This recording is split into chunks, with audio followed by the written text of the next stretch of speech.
Bienvenue sur le podcast Explique-moi le Human Design comme si j'avais 6 ans. Je suis ton hôte Stéphanie Dolegui. Ce podcast a pour but de rendre la compréhension de ton schéma de Human Design super simple et facile. Mais dis-moi, as-tu déjà regardé ta charte en te demandant ce que signifiaient toutes ces formes, ces lignes, ces nombres ? Peut-être même as-tu déjà lu la description de ta charte et t'es-tu senti submergé et perdu par toutes ces informations ? Rassure-toi, j'ai été dans le même cas que toi. Et c'est pour ça qu'aujourd'hui, je me décide à t'accompagner de façon différente.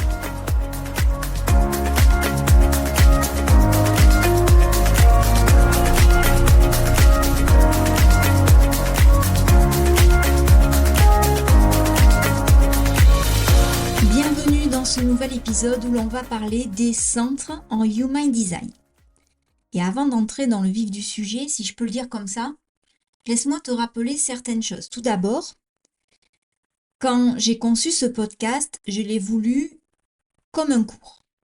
Et si tu es nouveau ou nouvelle et que tu nous rejoins dans cet épisode, si tu découvres pour la première fois le Human Design, déjà, bienvenue, je suis ravie de t'accueillir. Mais je t'invite à écouter les épisodes précédents et surtout à télécharger ta charte gratuitement sur mon site stéphaniedoleguicoach.com pour que tu comprennes ton propre mode de fonctionnement. Je te mets les liens dans la description de cet épisode. Autre rappel, et pas des moindres, enfin quand je dis rappel, c'est un rappel parce qu'il me semble que je l'ai déjà évoqué dans l'épisode que j'avais consacré au type énergétique du projecteur, mais je me souviens plus trop. Bon bref, de toute façon la répétition n'a jamais rien de mauvais en soi. Il s'agit de l'explication du passage de l'être à 7 centres à l'être à 9 centres.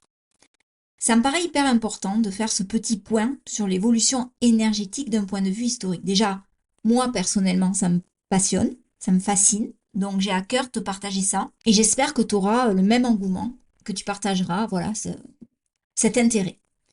Par définition, le Human Design, c'est un système qui synthétise des sagesses ancestrales avec des sagesses plus modernes comme la physique quantique.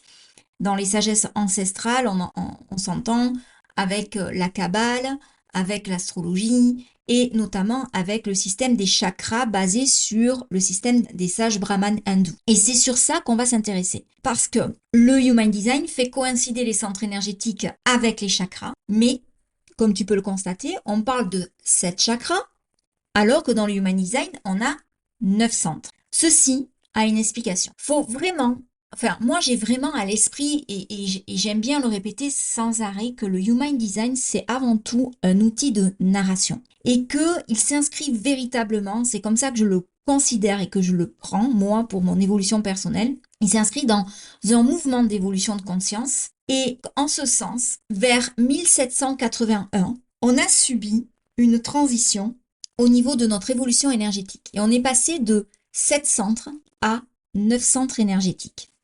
En fait, le centre du cœur, qui correspondait au chakra du cœur, s'est divisé en deux et a donné naissance à d'une part le centre G, qui est le centre de l'identité, et d'autre part le centre de l'ego, de la volonté, du cœur.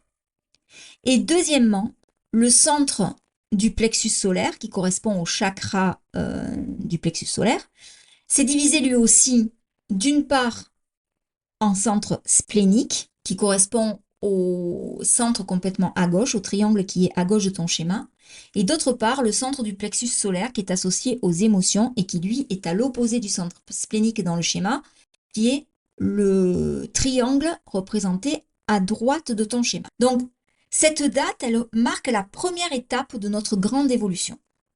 Je trouve ça complètement fascinant parce que, bien évidemment, et ça n'engage que moi, j'arrive à voir les synchronicités de ce changement énergétique dans l'histoire même de l'humanité. Parce que 1781, c'est vraiment l'époque de la remise en question des systèmes établis. La monarchie est remise en question, c'est l'avènement de la Déclaration des droits de l'homme, c'est le siècle des Lumières, c'est la pensée raisonnée, c'est le pouvoir du questionnement, c'est aussi l'avancée scientifique. C'est vraiment la promesse du monde dans lequel on vit actuellement. un monde de progrès, un monde de potentialité. Et ce qu'il faut garder à l'esprit, c'est que on est des êtres d'évolution et que on est sur le point en fait de connaître un autre changement dans la façon dont notre champ énergétique va fonctionner. Et c'est OK. Parce que moi, honnêtement, se servir du Human Design comme excuse de notre conditionnement, je trouve ça mais hyper réducteur. Dès le moment où tu as l'impression que le Human Design est un outil qui t'enferme, c'est que soit t'es pas dans la bonne voie, soit c'est pas le bon outil pour toi. Mais le Human Design, il n'est pas du tout créé dans ce sens-là. Je ferme ma parenthèse. Cette évolution énergétique, elle est censée avoir lieu en 2027. Alors là encore, c'est à prendre avec un bémol.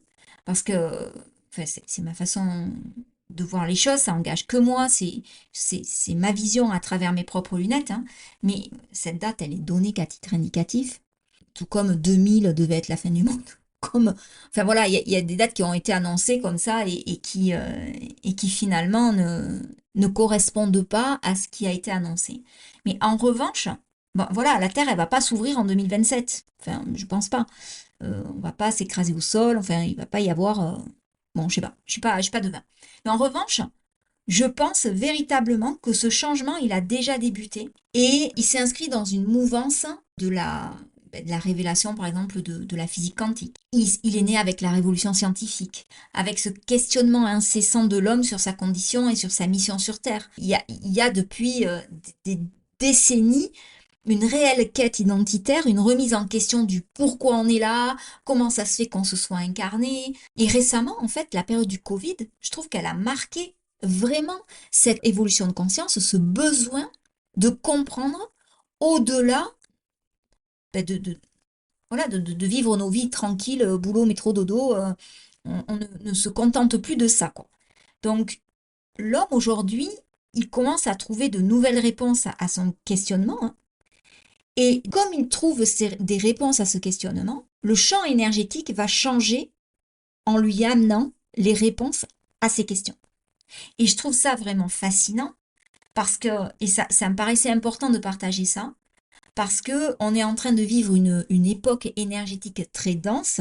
Beaucoup d'entre nous le disent, le vivent à leur manière, mais on est tous à remarquer qu'il y a quelque chose qui est en train de changer. Donc, n'hésite pas à me partager ton point de vue sur la question et moi, je serais vraiment ravie de pouvoir échanger avec toi sur ce sujet. Je ne suis pas une experte non plus. Hein. Je rappelle le fondement même de ce podcast. Hein. Il s'adresse à des débutants et pour moi, c'est pas de t'alourdir ton système de pensée, mais c'est juste vraiment que tu comprennes dans quoi est impliqué cet outil fantastique qu'est le Human Design. Donc, je ferme cette parenthèse. Et je reviens à l'épisode d'aujourd'hui, hein, qui est une vue d'ensemble des centres énergétiques. Moi, honnêtement, je suis hyper contente d'en être arrivée à cet épisode-là parce que je dois t'avouer que c'est une de mes parties préférées en Human Design. Bon, déjà, faut avouer, les centres énergétiques, c'est vraiment une des premières choses qui te sautent aux yeux quand tu regardes le schéma, parce que les centres énergétiques correspondent à ces formes géométriques, hein, qui sont assez imposantes dans le schéma, donc des triangles, des losanges, des carrés, et elles apparaissent soit en couleur, et dans ce cas-là on parle de centres définis, soit elles apparaissent en blanc, et dans ce cas-là on parle de zones non définies en Human Design. Et pour moi, qu'ils soient définis ou non définis, ça reste des espaces magiques. Et quand je parle du Human Design, c'est vrai que la première fois que j'ai rencontré cet outil, il a nourri mon questionnement, il a nourri mon profond besoin d'avoir des réponses, d'avoir un système qui correspondait à, voilà, à qui j'étais à ce moment-là. Mais la fois, faut rappeler que le Human Design, c'est un outil d'expérimentation. Hein. La fois où j'ai vraiment été, où le Human Design s'est imposé et révélé comme un outil apportant des solutions justement à des questionnements et des chamboulements dans ma propre vie, c'est par les centres. Et notamment par mon centre du plexus solaire, par mon centre émotionnel qui était non défini par rapport aux gens que j'avais définis dans mon entourage. Donc, j'avais envie de te proposer une analogie, et ce cours est bâti là-dessus, qui m'a beaucoup aidé, moi, moi, ça a été une idée qui m'est venue d'entrée quand j'ai vu les centres et l'analogie s'est construite au fur et à mesure à l'intérieur de moi. Moi, j'aime concevoir ces centres énergétiques comme une pièce spécifique de la maison. Et cette maison, c'est qui nous sommes. D'ailleurs, souvent, quand on parle du Human Design, je dis ouais, le Human Design, c'est un outil qui permet le retour chez soi, le retour à qui nous sommes réellement. Et donc, je trouvais judicieux de te parler, de te partager cette vision que j'ai, cette analogie que j'ai entre les différents centres et l'idée que je me fais de la maison. Alors, bien sûr, je te rappelle, si ça ne résonne pas, enfin, tu prends ce qui résonne pour toi et tu laisses ce qui ne résonne pas. Voilà. Donc, on va commencer par le haut du schéma et ce qu'on appelle le centre tête. Le centre tête, pour moi, c'est comme le grenier de la maison. C'est le lieu qui est le plus haut hein, dans la maison, c'est celui qui se rapproche du toit. Il est situé au sommet. Mais il est souvent utilisé comme un espace de stockage pour les objets qu'on n'utilise pas au quotidien, mais qui peuvent avoir une valeur sentimentale ou qui pourraient être utiles à l'avenir. On garde par côté. Et de la même manière, moi je pense que le centre tête, c'est le centre de l'inspiration, des idées, des questions.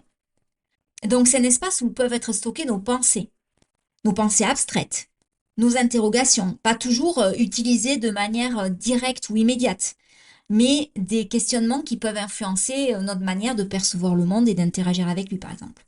Donc, je trouve que enfin voilà, c'est un exemple qui me parle à moi en tout cas.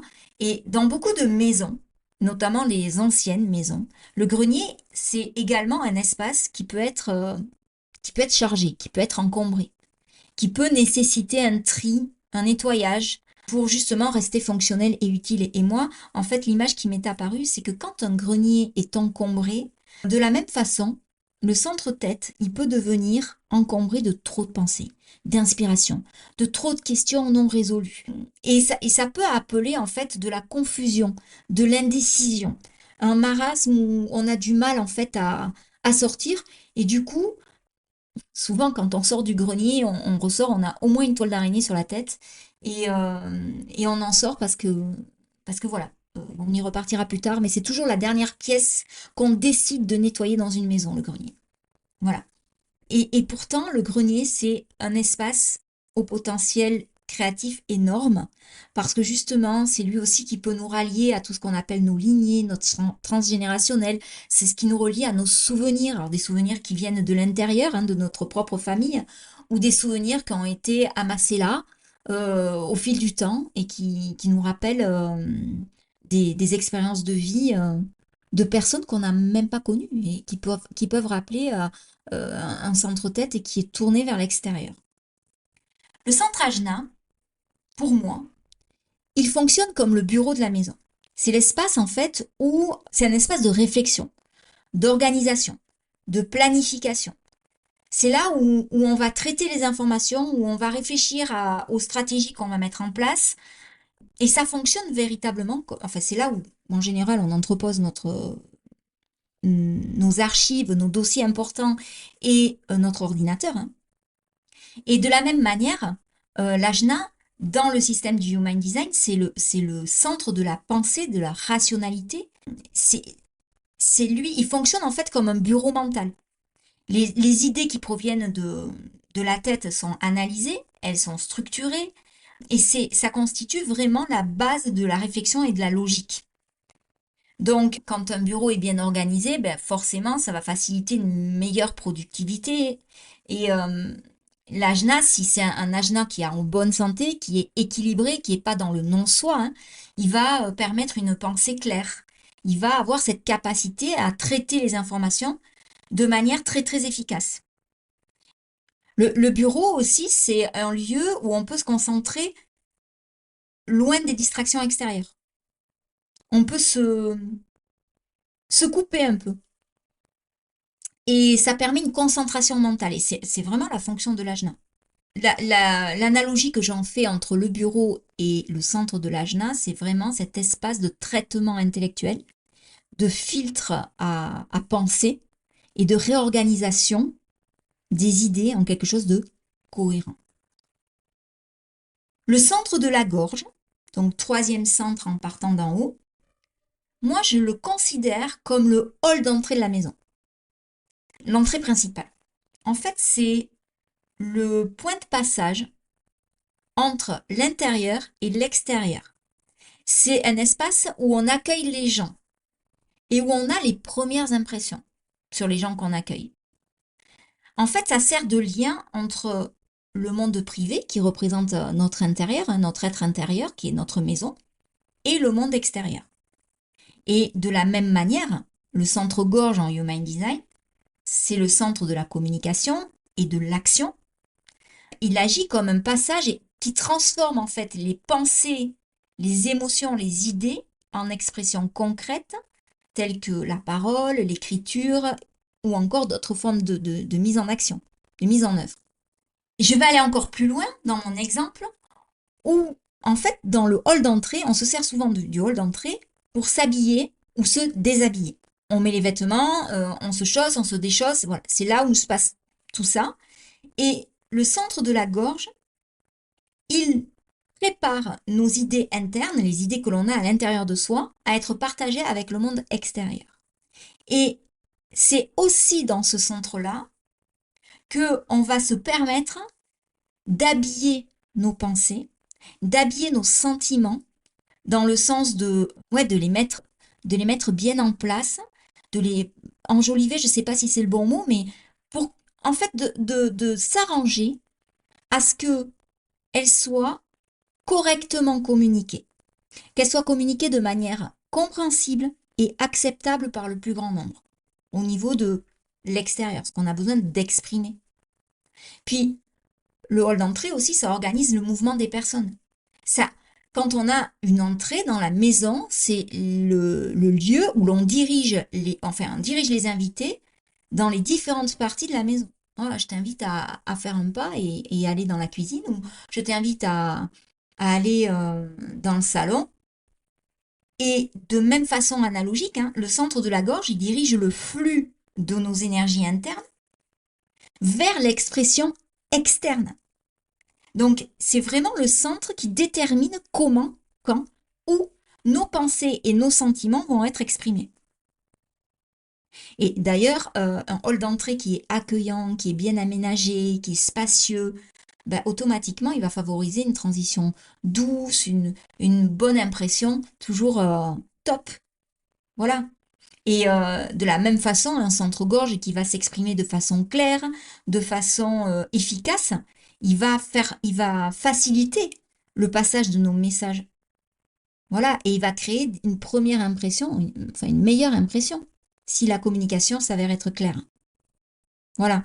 Donc, ce hall d'entrée, il est primordial, tout comme le centre-gorge, parce que c'est un médiateur, en fait. Il sert de médiateur entre le monde intérieur et la manière dont on interagit avec le monde extérieur. Le centre du cœur, de l'ego, de la volonté, moi je l'assimile à la salle de séjour, au salon. Parce que le salon, pour moi, c'est le cœur de la maison. C'est l'espace central donc pour l'accueil, c'est un espace où on se détend, c'est un espace où on accueille les autres. Donc c'est vraiment, on est dans la représentation sociale. C'est là où les familles, les amis se rassemblent pour partager du temps ensemble. Alors que ce soit pour manger ou pour profiter de moments de télé, pour profiter de débats. C'est là où les conversations sont animées. Voilà, c'est là où va s'exprimer souvent la personnalité de celui qui habite la maison par le biais de la décoration et de l'agencement, de l'aménagement. Donc, en plus, de la même manière, le centre du cœur, dans le Human Design, il est associé à la volonté, à l'estime de soi. Et il représente d'une certaine manière la force intérieure qui nous pousse à atteindre nos objectifs, à tenir nos promesses, à gagner le respect et la reconnaissance des autres. Et c'est un peu comme ça, quoi. C'est-à-dire que le salon, il sert un peu de vitrine, entre guillemets, pour exprimer notre style, nos goûts personnels. C'est la première pièce qu'on va ranger quand on attend du monde. On s'en fiche qu'il y ait du bazar dans la chambre. Mais au moins que le salon soit bien rangé. Qu'il donne une image, une première bonne impression à nos hôtes. Il s'agit de l'endroit où on montre notre force de caractère, notre détermination pour réaliser ce qui est important pour nous. Le centre du plexus solaire, je l'apparente à la cuisine. Parce que la cuisine, pour moi, c'est un lieu central de transformation et d'échange d'énergie. C'est le cœur aussi de la maison, la cuisine. D'ailleurs, dans les maisons modernes, maintenant, on ne sépare plus la cuisine du salon. C'est une seule et même pièce. C'est un endroit, la cuisine, où on reçoit les ingrédients bruts et où on transforme ces ingrédients en plats nourrissants, en plats savoureux. Et de la même manière, le centre du plexus solaire, c'est le centre des émotions.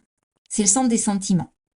Et il transforme, il traite nos expériences émotionnelles en sagesse et en compréhension profonde. Donc, chaque fois qu'on est soumis à ce centre du plexus solaire, il y a cette transformation, cette expérience. Donc, la cuisine, c'est un espace de création.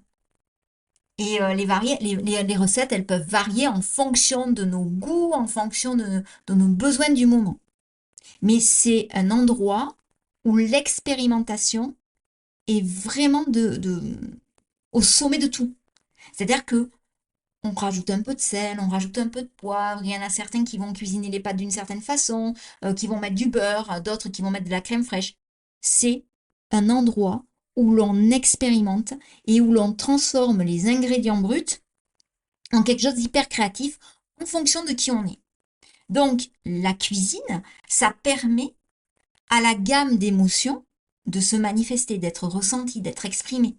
En fait, dans une cuisine, l'atmosphère, elle peut changer très rapidement. Ça peut être un lieu hyper calme et 30 secondes après, devenir un lieu où il y a de l'agitation partout.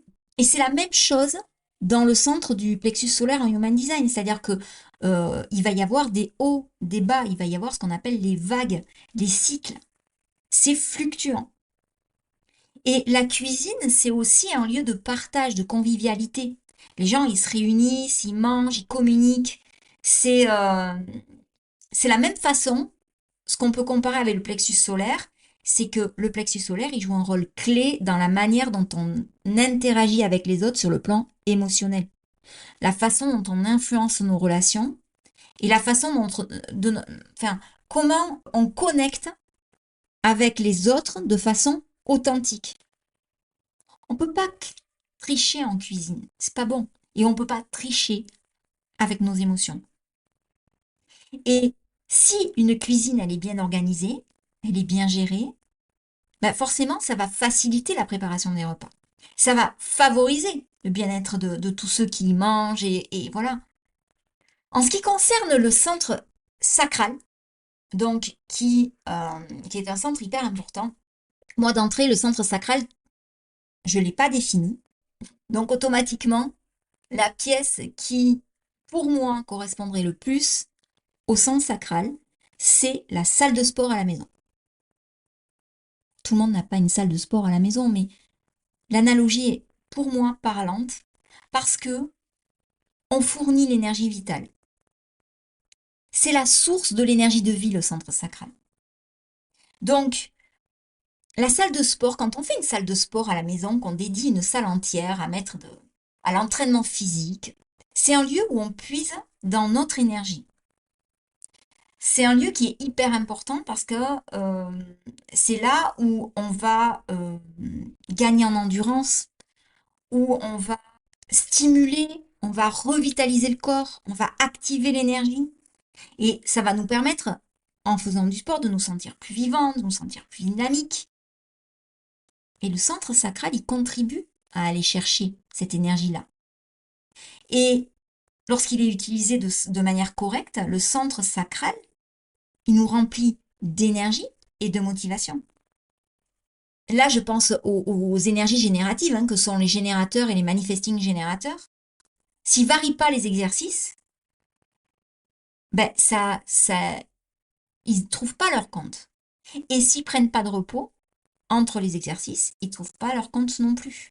La salle de sport à la maison, c'est un espace déjà qui est perso, qui est vraiment personnel, où on peut concentrer son énergie à reconnaître ses propres besoins, à établir ses propres objectifs, hein, de fitness, par exemple, indépendamment des influences extérieures.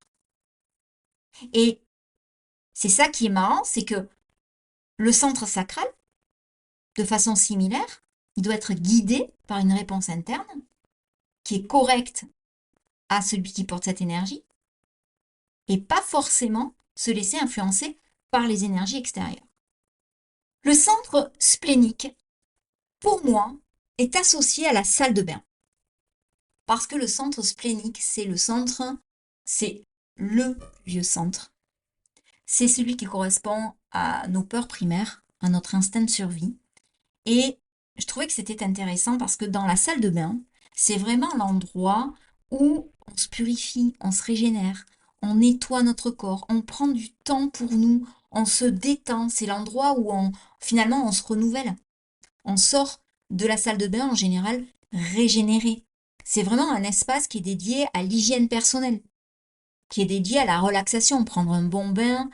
C'est là où on prend soin de soi, où finalement on se coupe du monde extérieur. Et de manière similaire, donc je disais, le centre splénique, il est associé à l'instinct, à la survie, à l'intuition, et il agit comme un système qui filtre, qui est interne et qui aide à discerner ce qui est bon pour le corps et à éliminer ce qui ne l'est pas.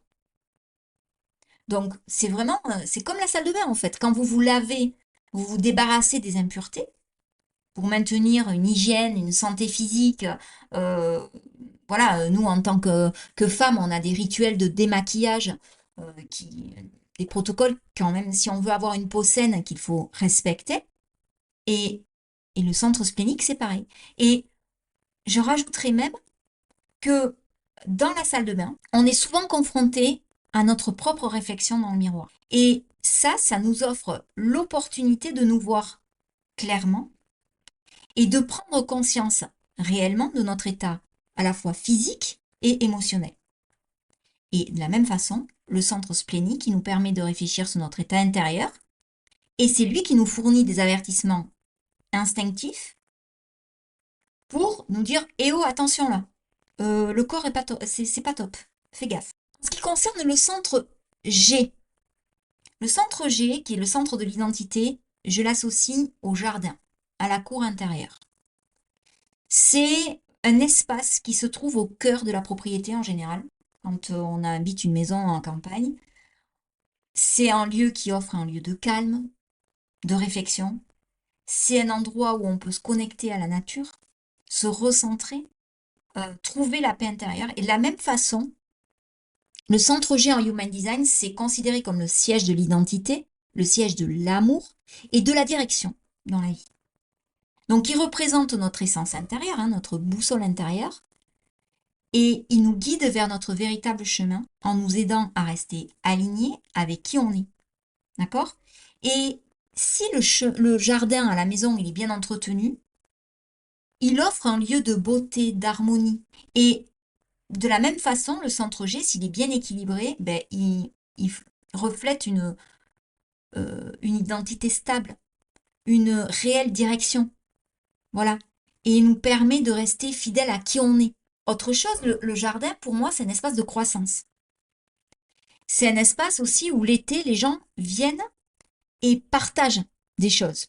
On fait un barbecue, on est autour de la piscine. Le centre G en Human Design, il joue aussi un rôle dans la façon dont on se connecte et dont on interagit avec les autres. La façon dont on attire les relations. Donc je trouvais,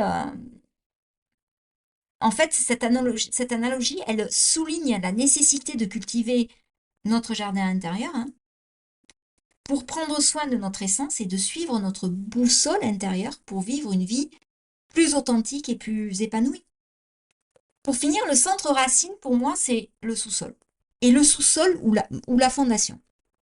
C'est un élément capital, essentiel, primordial pour la stabilité et la sécurité de toute la structure de la maison. Parce que c'est ce qui soutient la maison. C'est ce qui garantit qu'elle reste solide face aux intempéries, face au changement de l'environnement. Donc, de la même manière, le centre racine en Human Design, c'est un moteur de pression, c'est un moteur qui est poussé par l'adrénaline, et lui, il nous fournit l'énergie nécessaire pour agir, pour répondre à des tâches d'urgence, hein, mais il est la base sur laquelle repose toute notre capacité à faire face aux défis et à avancer. Et une fondation solide, c'est crucial pour qu'une maison résiste au fil du temps. Et de la même façon, si le centre racine n'est pas équilibré, ben, il va pas pouvoir gérer la pression. Et on va facilement succomber au stress, à l'épuisement. Et donc, ça va nous... voilà, on va s'écrouler, quoi. Et ensuite, ce qu'il y a de plus à dire, c'est que le sous-sol, comme c'est la partie la plus basse de la maison, c'est ce qui est en connexion directe avec la terre. Le centre racine, c'est ce qui nous connecte à notre réalité matérielle. C'est ce qui nous rappelle l'importance de rester vraiment enraciné et en harmonie avec notre corps et notre environnement. Il s'agit bien évidemment de ma façon fun et ludique d'interpréter les centres énergétiques, mais bien évidemment que si ça résonne pas avec toi, je comprendrai très bien. En plus, tu vois, je viens de me rendre compte que je n'ai associé aucun centre énergétique avec la chambre. Donc peut-être que toi, par contre, tu associerais très très bien un de tes centres énergétiques avec la chambre.